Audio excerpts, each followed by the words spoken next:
back to what could be our final game of the day. paiN Gaming have match point for this one. I'm Chicago Ted. Joining me is AnneeDroid. Hey! How do you feel about this one? I feel like paiN Gaming might have this in the bag because the first game was a total stomp from Union and they killed paiN so quickly. But then paiN have really shown adaptability. They've changed up their playstyle, they've changed up their drafts, and they're playing so well to counter Union Gaming style at this point. And if they pull that off in game number 4, well, I mean, this could be it. This could be them taking home the title. 10 seconds to go. Taking home the title is certainly something that both teams are out for. Union Gaming, they really need to go back to the drawing board. This is 2 games in a row that it feels like they're fighting so hard, but every fight is just not coming out to where they want it to. So, I mean, they really need to secure the strong draft this time. I mean, all 3 games, it sort of felt like they got out-drafted. I mean, correct me if I'm wrong, but it's each and every time. And for only difference first game was that they executed so damn well in the early game, but the next 2, it just felt like they put themselves in a hole. I mean, I've liked Union's draft every single time. I don't think it's flawed. I think what's flawed is that they underestimate how well paiN can play their draft.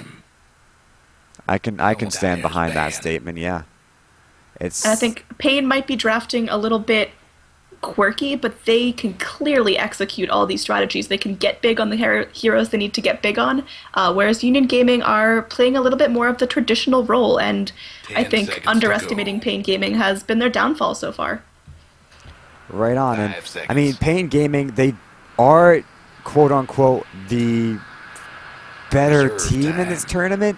I won't say that skill-wise. I'll just say that they were able to knock down Union Gaming 2-1 in the winner bracket finals. And, I mean, even though Union's back for a vengeance, this could be a similar story where they get 1 game, but then they just fall so short on momentum. And even my my viewership on Hitbox, they've got a 44-40 spread. Even though it's close, paiN Gaming still has that slight advantage there. And it comes down to, well, these small little bits of execution in each of these fights. As you said, they underestimate and they just underperform where they really need to shine. And we'll see if they can fix that here, or if it's just going to be another page for the story. IO first pick, Queen of paiN banned out. Does that surprise you whatsoever? Not a bit. It was Union Gaming that pulled off that. No, it was paiN Gaming that had the IO Tiny, wasn't it? Yeah. Yes. Yeah, but yes. it was 2 paiN games Gaming ago, that had and it was a top. So 10 seconds to go. yes. So Union Gaming, this is their Yes. first IO pickup of this match set. Excuse me. And are they going to try to beat paiN Gaming at their own strategy? Are they going to pick up that Tiny and really show them how it's done? Well, show them how it's done. That might be a bit of a aggressive statement there, but yeah, I mean, they could certainly try it. Again, they have plenty of time open to them. The Bristleback and the Clockwork get through, which could be a little difficult, especially for a Tiny to deal with, but it's certainly not out of the question, and it gives them a lot of late game potential. But I'd have to say that it'd be a very awkward thing to pick up at least first, but if they don't get it now, you can almost imagine that paiN will be banning the Tiny in the next ban phase. It's really a tough decision for them what they're going to do, but the floor is open. Second pick, they're taking a little bit of time for it.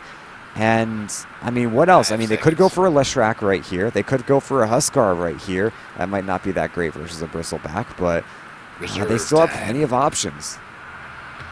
Yeah, I mean, I think they're not locked into that Tiny pick, and it could be one of those mind games where paiN Gaming are assuming they're going to go Tiny, so they might just leave it in the pool and give it to them, and then allow Union to pick whatever they want to couple with it. And if it's not a Tiny, then paiN Gaming are going to be stumped. They could be drafting around playing against a Tiny, and Union Gaming could throw them off completely. Right, and I mean, there are plenty of tools in both teams to really outdraft in either direction, but Union, they're dropping so damn far into their reserve time.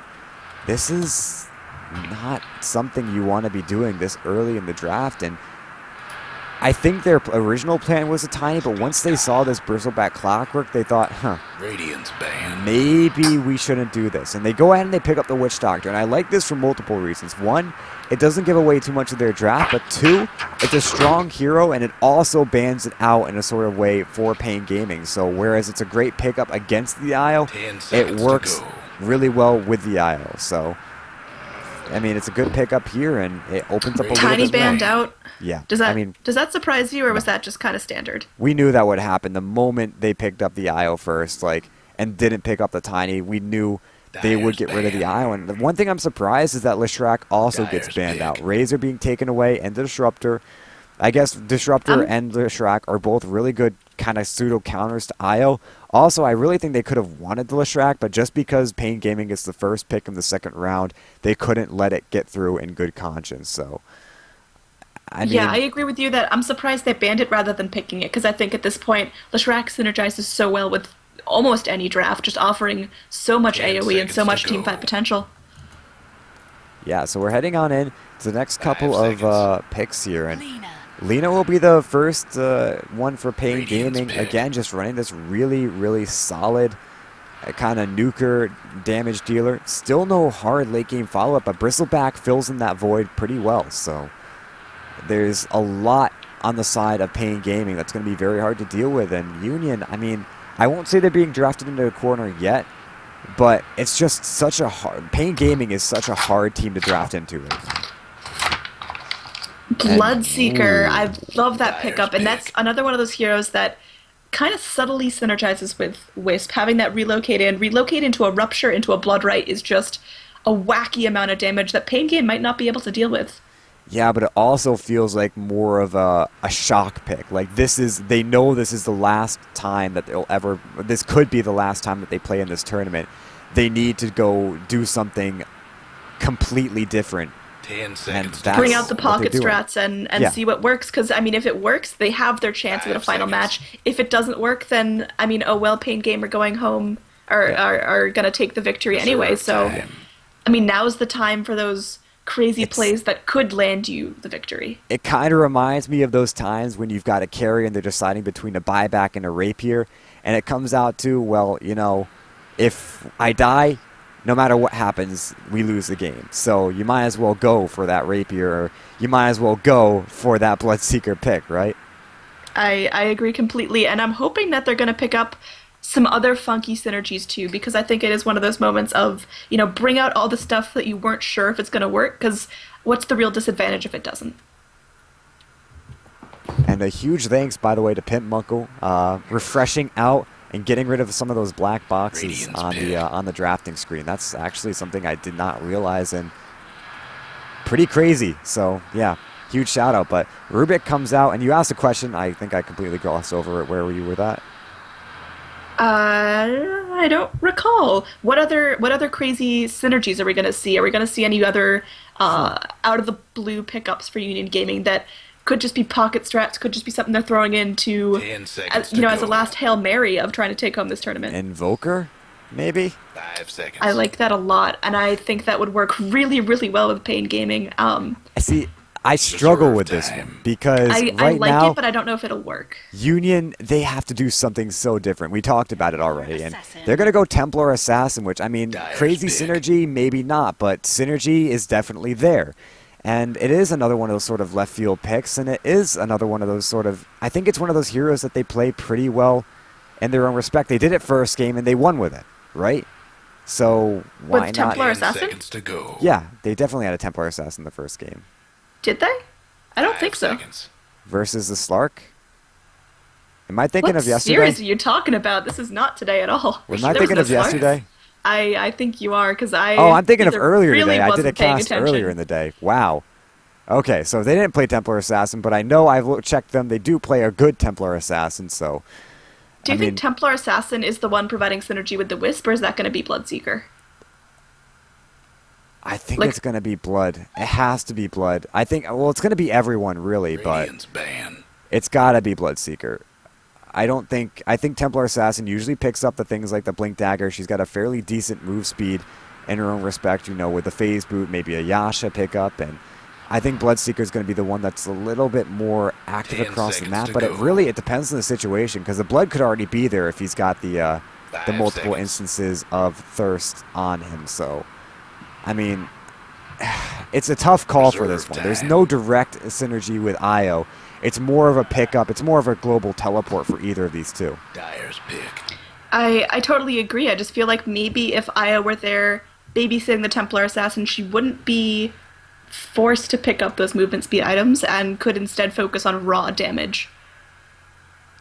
Right, there is that possibility exactly. So, I mean, it does open up a little bit, but it goes back to last game. We were talking about these heroes that synergize, and I mean, I've beaten that dead horse so much, but I mean, Iowa's exactly that Radiant's pick. right now, and we'll have to see if it ends up working, because he's going to be food for the Lina, he's going to be food for the Clock, the Bristle, everyone on this team except maybe Rubik. And with a Phantom Lancer pickup, they don't have anything to deal with him right now. They've got the Silence that can clear illusions pretty What's with well, all but the that's about scribbling? it for now. So, I mean, this could be an issue, but it could also be their saving grace. As Phantom Lancer, if he doesn't do well, he 10 doesn't seconds to carry go. pretty far at all. So, I love this Phantom Lancer pickup because I 5 think it seconds. offers so much counter to the squishier gankable heroes like the Io and the Witch Doctor, but Reserve time. it feels like a little bit of tank overkill 10 to have seconds to both a go. Bristleback and a Phantom Lancer, which I feel like are heroes that provide very similar 5 things for a team. seconds.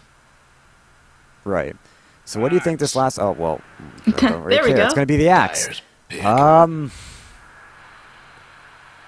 I think this is completely pocket strat for Union Gaming. This is an all-in for them, because right now, it certainly feels like they just want to win their lanes. That's it for this game. They want to win the lane, and they've got plenty of pure through all immunities and all reductions damage that will hurt a lot.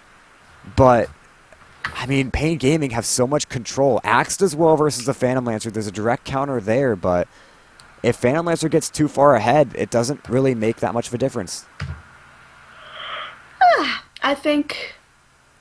I think this is going to come down to how much can Union Gaming get done in the laning phase. If they hold pretty even lanes, then I think paiN's going to run away with it late game. If Union Gaming are able to get off really nice kills and really show their game presence early on, then I think this could be a very, very even match into the late game. But, I mean, I think the only late game monsters I see here are the Templar Assassin and the Phantom Lancer. The Bristleback can get big, but I think it's going to come down to Templar Assassin v Phantom Lancer, who gets the better use of the map and the farm. Yep, and Templar, I mean, she won't have that much trouble against Alina, and she still has trouble. It's very difficult to play into Alina as any mid-hero, but it's certainly going to be a little bit better of a lane. One, because there's going to be an Io who will be able to stack up camps. If it's going to be a dual lane, by the way, I would really like that, because of the fact that Io can stack up camps, either the Ancients or the regular neutrals, and it will help Templar Assassins stay sustained versus the Lina.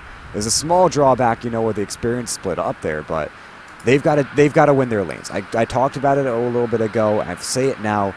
If they do not win their lanes, I really do not think that they can go into this game past 35, 40 minutes. Alright, just going in a totally different direction. Take a look at Axe's shoulder cosmetics. Those are the biggest damn shoulder pads I've ever seen. What are those? Like the oh, man, I can't even remember what they're called here. Demon blood armor. Demon blood armor. Yeah, But it's they're very just so Warhammer-esque coming big. out here. If you're familiar with the WH40K universe there, it kind of reminds me of that in a sort of, I don't know, Space Marine way. I don't know. I just think it looks goofy. Goofy? I guess that's one word for it. It's very, very manly. Very, They're like cutting into his cheeks, they're so big. yeah, they're clipping through his beard. That's actually hilarious. Templar Assassin giving a run for the money with those pauldron sizes, but Bloodseeker is a little bit behind on the game. Not to mention Io. Literally nothing. I don't even see him. He's just a floating name tag at this point. Got Witch Doctor rocking the crow mask. And just in terms of everyone else's fancy cosmetics. Well, I Rubik mean, does not Clockwork have is the- literally entirely a pauldron, so I mean he's all armor. And Phantom Lancer got a pretty nice little sword thing going. Oh, wow. Okay, I'm having some bugs here. When I click on Phantom Lancer's items, I see clockwork. Do you? Yeah, Well, he's disconnected, so I see that's Rubik. probably why. Yeah, I mean, Rubik certainly doesn't, Phantom Lancer certainly doesn't have the Spellbinder's tattered cloak, so there's that. I can look at the shopkeeper, though. Doesn't have any items, though. All right, we are just going to be waiting on Phantom Lancer to reconnect. It looks like there were a couple drops in the server. One of the organizers dropped as well, but should be coming back pretty soon. How do you think the laning phase is going to go? Up till minute 10, who wins? Just flat out pick a winner. Oh, man. I gotta... That's a tough one. I gotta say Union. I think if they set their lanes up correctly, they will snowball out of the laning phase so hard. I agree as well, just because I think that Io is going to add so much survivability, because the one tricky matchup I see here is Templar Assassin going against that Lina with so much damage, and her invis is going to do nothing because Lina can just light strike array her. But I think having the Wisp in lane will secure at least an even balance in the mid, if not in Templar Assassin's favor, and then everyone else should be able to hold their own. That Axe and Witch Doctor combo most likely will be very, very aggressive, and Bloodseeker should be able to farm just fine. Looks like we have 1 more minute before we can come back. Oh, nope, another disconnect. Okay, never mind. We can go ahead and try to take some time and introduce our teams here if you're up for it. I'll start out with paiN Gaming, typically starting with a Dire. It's going to be 4DR on the Phantom Lancer, King RD on the Bristleback, Tavo on the Clockwork, Vestius will be playing the Rubik, and Baga on the Lina. And one thing that's important to note here, Baga was their roaming offlaner / support here player here. I mean, 4DR is their carry and King RD is their mid. That's switching it up a little bit, Or but sorry, on the King side, RD is their offlane. Who's their mid typically? I don't recall. Let me go ahead and check the names here, see if anything rings a bell. Tavo, I believe. All right, so they're typically. I think they're switching up Baga and Tavo then. It would look like. All right. Well, anyway, on the side of Union Gaming, who could be going down in this tournament, forced to take second place. This is their second to last chance to come back here. They have to win here if they want to have any chance at the finals. So this is going to be Nightmare playing the support Witch Doctor, Benjaz on the Bloodseeker, Citadel on the mid Templar Assassin, Schofield on the Axe, and finally Jerry playing the squishy little Wisp. Is this Nightmare taking the support role, whereas he was Night Stalker last time and in more of an aggressive role? See, this is why I'm kind of excited for this game, because I have no idea what's going to happen. I think everyone's switching it up. They're trying to bring something fresh to the lineup because they figured that, if they just keep playing the same game, the same thing's going to happen. So switching it up on both sides, and this could be a very fresh-looking matchup. Well, we need fresh right now. We're going 4th game of the day.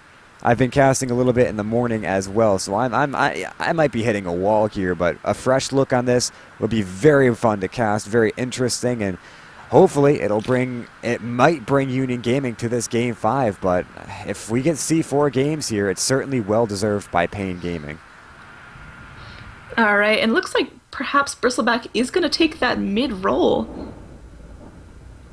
I mean, that could be very, very unique. I just don't know where else you'd put the Lina. She seems too fragile to put in the offlane position. Perhaps offlane PL, safe lane farming Lina, and then what do you do with a Clockwork? I don't know, but we're about to find out. Yep. Well, I think this is gonna be a very, All right, carry on. I want to say desperate game, but that feels a little too negative. I think it's going to be a very pocket strat-filled game where people are trying new things, trying new combinations, and it's going to pay off for one of these teams. If paiN takes it home, they are the winners of the entire tournament.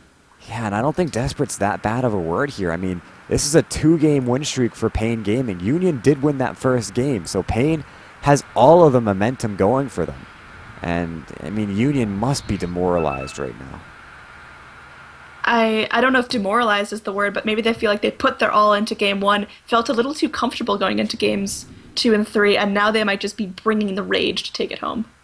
I hope they're bringing everything they've got. That's definitely the hope here. It looks like a 4v4 up here in the top lane. They're going to rotate around. Do they still go for this rune? They've got the IO up here, which means I don't think they win that early level 1 engagement just because he does give a lot with that tether, but that's about it. He's go. not like an individual hero. Schofield is sitting up behind the lines, but that's not really accomplishing that much. A lot will be said about what he's doing with what he skills first here, but it looks like it's going to actually be paiN that dodges as they make their way down towards the bottom lane. 13 seconds. Can they even get there in time? Are they going to give up both runes here? This could be huge. This could be an unbelievably great start for Union Gaming, and it looks like it will be. I don't see any way that Dyer's going to be able to go and contest this unless Clockwork pulls something hella cheeky, but no, it's going to be both runes to the Radiant side, putting Union Gaming at a really nice advantage going into the laning stage. They give Jerry the first bounty rune, which means he's going to be going to that bottle first, but he's up top. I think there's going to be a dual lane Axe and Io. Mid lane Nightmare will probably just be helping out for the time being. I don't think they're going to duel this one, but bottom lane, it's a solo Bloodseeker versus an offensive tri-lane. This is a great read from paiN Gaming, and I think this is going to really gimp Union Gaming, and at least in the short run, but also going on a couple more 10, 15 minutes in this game where he just comes out with nothing. This is going to be the mid Bristleback we talked about earlier. Good job on the stats call, but I don't like that. I think Bristleback just doesn't have anything he can bring to the mid lane and is going to let Templar Assassin farm, and that's not something you want her to do. You want to keep her harassed back, you want to keep her feeling unsafe, and I think Bristleback has a lot of survivability in the mid lane. I don't think he'll be dying a lot, but he's not putting any pressure on the Templar Assassin either. I would have loved to see Bristleback more in the top lane, I think. But bottom lane actually looks like this where the action is going to happen. benhaz going in. This isn't a 1v3. This is actually going to be a 2v3 now, and benhaz making great work of it, coming out with the first blood. And now here's Nightmare. We talked about this guy being a really great counter initiator and just in general nightmare of a support. No pun intended, actually. Definitely pun intended. 40R trying to run from this one. He will get away. benhaz dealing a huge amount of damage though. Plenty of thirst going his way, but in general it's just he's looking so good with this one support. Ends up giving him a whole lot, and regenning up with those creeps is just it's icing on the cake for him.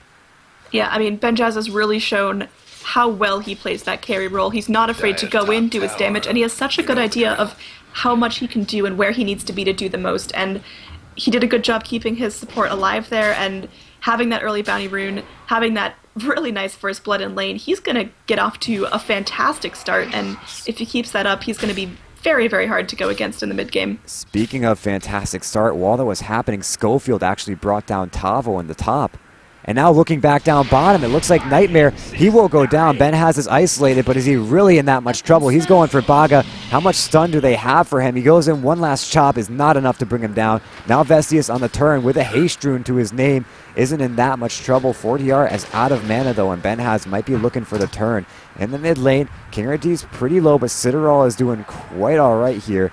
Tavo getting forced away from the tower will pop out Cogs, but that's about all that he has to defend himself. Schofield is just going dead on into them. Goes for the call. He's got the stun up, but Schofield's just too damn tanky. A couple more chops, and that is a very dead Clockwork. He actually pops out the salve, and maybe Schofield's in a lot of trouble, but the re-aggro from the tower is going to be enough to keep him alive. Teleport comes in bottom. What do they got? 40R. Looks like he went back to regen a little bit, or did he? I'm seeing a lot of kills that have happened, but I'm not seeing where they've happened. 40R actually looks like with his silence he could find a kill here. Nope, he's going to go ahead with the doppelganger, gets himself away. benhaz continues to chase though. And yeah, he's just going into Vestius. He might pay for this. No, he heals up. Now he'll pay for it though. Carry for a support, I guess not worth it at all.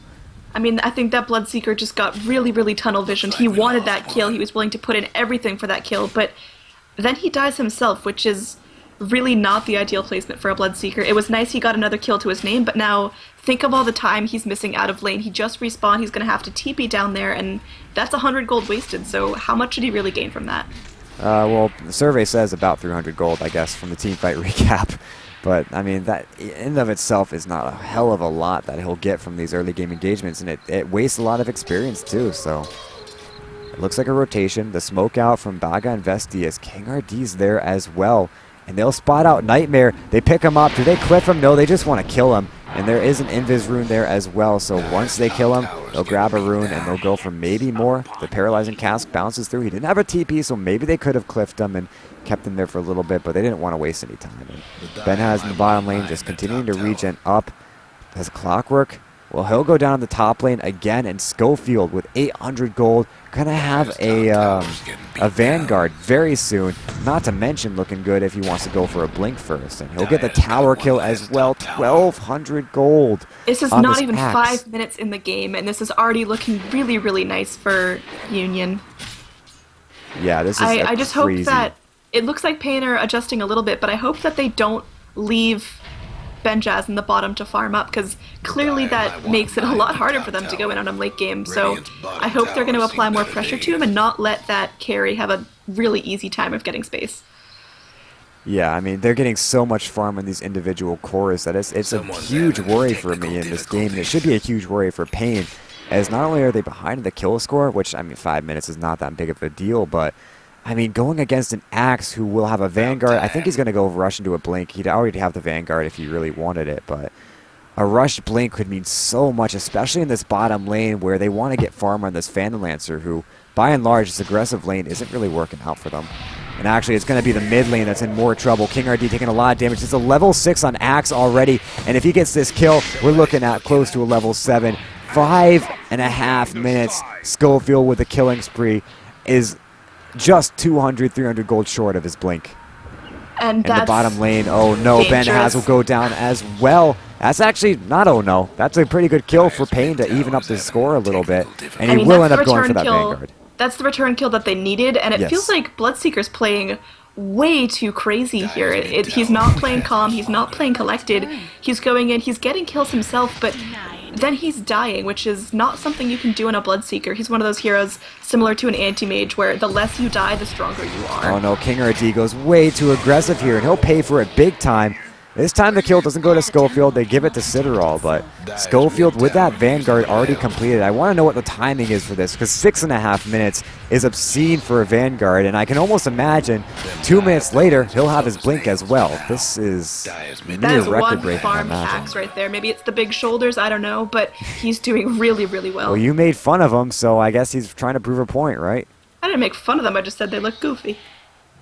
That's making fun of him. Bloodseeker going in, again, really, really deep. He's been diving these tier 1s, tier 2s. I just don't know if he has the damage to back that up, nor the survivability. Survivability, definitely not. Damage, maybe, but they're going to go in for this tier 1 mid. Schofield is not afraid of anything. Citadel neither, and they'll bring this tower down, waiting for to go within last hit range. And now the call in, King RD gets pulled back, but I think this is more of a bait than anything. And the Schofield and Citadel realize it. Maybe not. They're going to turn right around because Nightmare's in for this one. They're going to have the Paralyzing Cask and the Maledict. It's going to take for quite a bit, but they levitate up Schofield. It doesn't matter. Vestius with the Sonic Trap gets to take so much damage. Schofield with the slap, with the chop. That'll be about it. Schofield, he actually holds onto his call, waiting for that Phantom Lancer, but he's dropping very low. All these stacks of Quill Sprays now could end up getting a lot of damage onto him, but Nightmare is more the target than anything. They think they can bring down Schofield without everyone else, and they won't do so because Jerry's in to bring them back up to near full, or at least halfway. This is probably the most aggressive game I've ever seen of Dota, and I'm not exaggerating here. It's what? Wait, what are you saying? Depressing? What is that? Aggressive. Aggressive. Okay, I was going to say. We're 8 minutes in, and we're diving the tier 2s, and this is crazy. There's a Wisp coming in, doing as much healing as he can. We are going to see Citadel go invis. They know where he is, and it looks like Lena might be able to pop a Light Strike Array if she wants to zip herself in there, but it looks like Templar Assassin's going to try to run for his life. We'll get brought back down by the Bristleback, and now Schofield taking a lot of damage. Could this be the first death for the Axe? And it looks like it will be. And now Bristleback's on a killing spree, takes down that Axe, and gets 416 gold off of Axe's dominating streak. So really nice turn for paiN Gaming. They've gone in, they've lost nothing, and they bring down 2 huge damage dealers on Union Gaming side. Yeah, that was a pretty crazy fight for paiN Gaming, and you talked about it with just Ben Haz. Well, now it's the entire team. They're just so erratic, so crazy. And this Bristleback was a great pickup for them because he thrives in those sort of team fights. Just lets them dive, gets the stacks up on the Quill Sprays, and then brings them down eventually. In the mid lane, 40R is going toe-to-toe with Citadel, but it's not really amounting in too much on either side. And Ben has a little bit of extra speed. Where's his target? I don't think he can go for anyone instead. He just wants the tower. We'll bring that down with ease. So 2 towers going the way of Union Gaming. 3 actually, as the mid-tier one did go down as well. And they definitely have the tower advantage. And I want to say they've got the net worth advantage as well, but yeah, in reality, that's exactly it. They've got about 5,000 advantage in net worth, experience only about 2,000, but I don't think they really care about that, as the Blink Vanguard is going to be a huge thing for Schofield. 9.5 minutes, he's got one of them, and within 300 gold again for that Blink Dagger. All right, it is closing in on that 10-minute mark we were talking about earlier when we were paused, so do you think this laning phase matched up to your expectations, or has it swung wildly in either side? I just don't know if this is even what I was expecting at all. I didn't expect the Bloodseeker to be so damn crazy. Sans that mid-fight that just happened, that gave 2 kills, much-needed kills to paiN. I think this fight, this game could have run away like I predicted, with those lanes going so well. But I think they threw a little bit of it in that mid lane, and Ben has definitely is playing a little more crazy than he should be. But the Blink Dagger does get completed, so maybe not all is lost, and it's definitely not all lost. But it could have been a little bit cleaner for Union Gaming. Templar Assassin does have her phase boot. She's going to rush a Mithril Hammer. Is that going to be a BKB or a Desolator? Deso, I want to say. I think that'll really help out melting down that Bristleback's armor, as well as the PL once he gets his items stacking up there. But it seems like comes down. Nightmare going in. He's got the paralyzing cast, but a relocate comes in. Schofield is on top of this one. He misses the call. 70 seconds, but I don't think he really cares, as King RD is already 10 feet in the grave. And now they turn around. They want to find Baga, the blink in. Schofield, he's looking for the call, just outside of range, I think. No, he's got it. He just needs to cast it correctly, but he gets it just barely off with it. And Baga will just go down because of it. Now maybe Schofield looks to blink in for more, but he doesn't find his target, at least not yet. They have no idea where 4DR is, and they miss the juke. And he'll get away, but 2 go down for paiN Gaming, and Union Gaming, they take no casualties. That was just such a clean fight for Union. They got what they needed to do. They put 2 kills on their Templar Assassin, which is wonderful. That's going to help her out with her items so much, and it's going to make her that much scarier going into the mid-late game. I just think that paiN are definitely not playing with that coordination that we saw earlier from them, and they really need to start, leave the Phantom Lancer to fight, but then everyone else needs to group up and pick a target and go. They're just kind of squirting out damage all over the fights here, and they're not bringing down a single target. Right, and these targets, they got to take them down because, I mean, again, I mentioned that they have these things like the Bristleback. They've got the Phantom Lancer who love these elongated fights, but if they just die so quickly, it doesn't make a difference. And you saw 4DR, he wanted to participate in that fight, but Schofield just zoned him out so beautifully. And the Desolator, as you mentioned, does get finished up by the Templar Assassin. That's an early Desolator on top of Phase Juice in a bottle.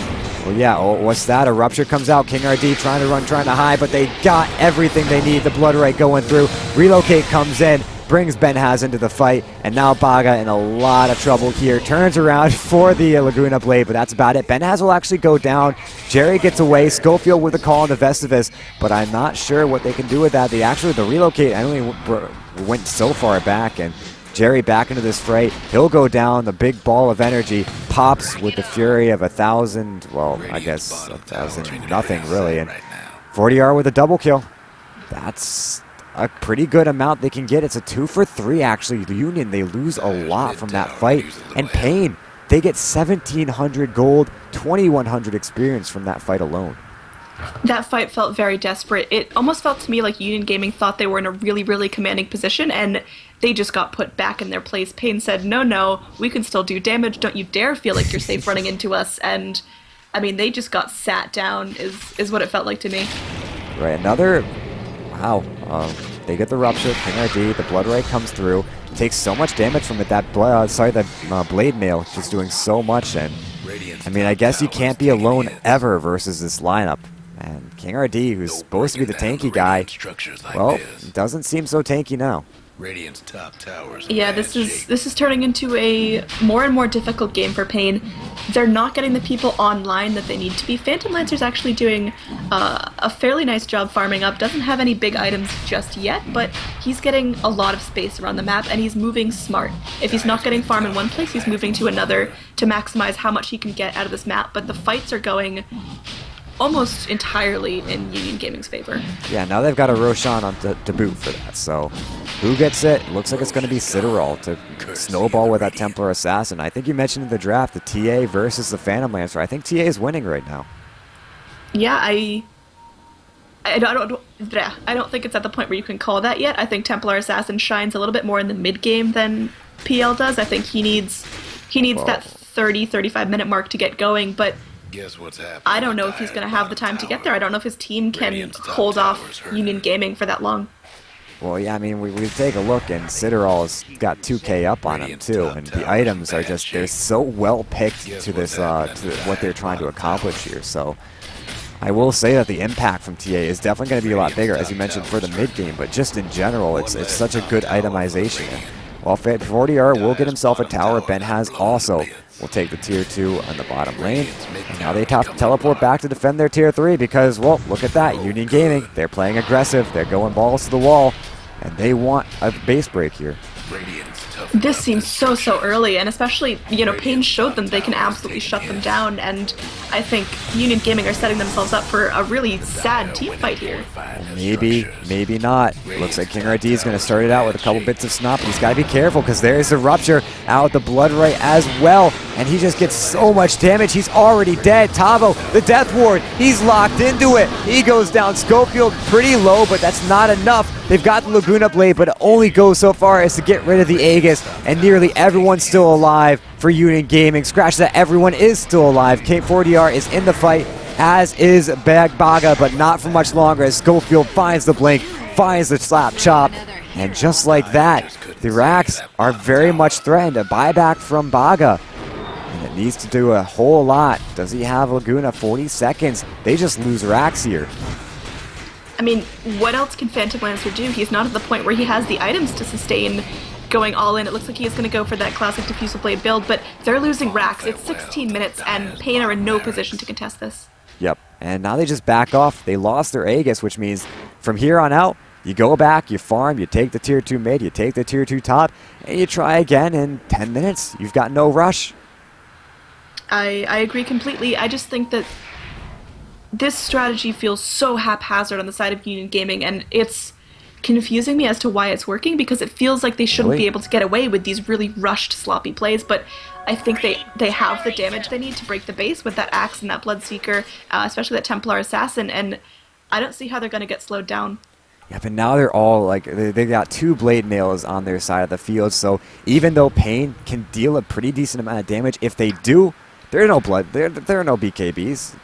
They just take a whole lot themselves, so Bloodseeker could be in a heap of trouble. TP on cooldown, he's going to get jumped on by 4, and there's not much he can do there. It looks like that was a Laguna Blade onto a Blade Mail.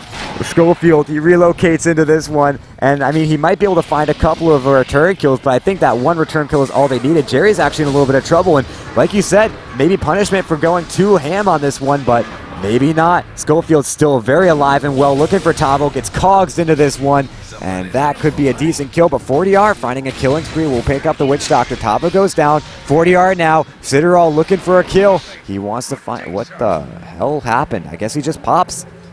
Hayo will find that kill. Looks like the Balls of Fury will go in, and another hectic fight, but overall, Union Gaming comes out on top of it.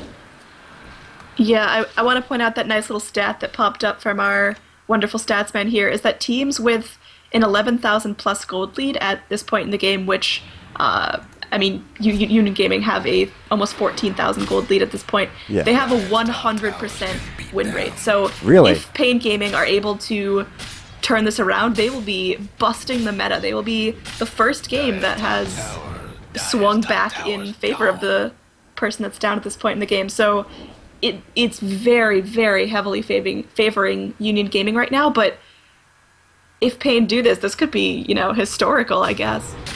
I don't think they can. Like, I gotta root for them. They've been showing off their gusto this entire series. But right now, the last tier 2 standing is going down.